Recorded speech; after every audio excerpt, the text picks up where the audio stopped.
watching Let's Chat. Joining us now is a writer whose work you may be familiar with. It is Thomas Fellows, who has a new book out. It is called Mrs. Dubose's Last Wish, The Art of Embracing Suffering. Thomas Fellows, hello and good morning. Yes, Chip, thanks so much for having me. I appreciate it. Haven't been to Chattanooga in quite some while. You're taking on some pretty big literary comparisons here. Yes. By your latest book, To Kill a Mockingbird. Everyone's familiar with that. Tell me how this book ties into that literary classic. Yes, so Mrs. Dubose, the book is called Mrs. Dubose's Last Wish, The Art of Embracing Suffering.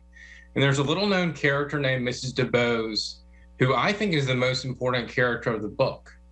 And so she has a morphine addiction, and she gets Atticus to get Jim, Atticus's son, to read to her to distract her from the pain. And I make the claim that throughout the book that the best suffer on purpose to achieve true greatness.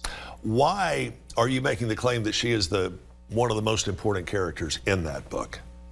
Is there something just else the sheer this? bravery she has. Right. David Brooks, who inspired this book with his book, The Road to Character, talks about how we shoot for happiness, but we're formed through suffering. And he also says recovering from suffering is different from recovering from a disease. You don't come out healed, you come out different. Tell me about some of the writers that you have been most influenced by over the course of your writing career. John Grisham, he's a thriller writer, but my dad's an attorney, so he's been a big influence on me. Malcolm Gladwell, David Brooks, Nasir Ghami, Daniel Kahneman. So the books are somewhat Christian-based, but you don't have to be a Christian to read them. In this book, I draw examples from Job, but I also have a beautiful quote from the Quran, 94:5, that says, "Verily, with every difficulty, there's relief." So I try to really bring in everybody to this book in my writing. What's a big takeaway message you want your readers to have after they close this book and they discuss it? I would say the more pain you go through, the more empathy you have. The more empathy you have, the better off you're able to read people. So in addition to writing books, I'm in technology sales. And I could make 7 figures this year working just 15 hours a week because I have a mentor of mine, Bill McDermott, who's the CEO of ServiceNow, who taught me to sell with empathy.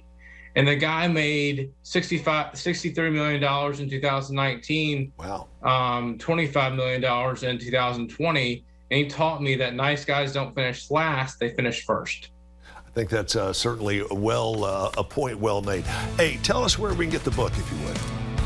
You can get this book at the Hamilton Place, Barnes & Noble, in about, it should be there in about a week or two. In about a week or two, and the website, of course, thfellows.com, thfellows.com. Thomas, have a great rest of the day.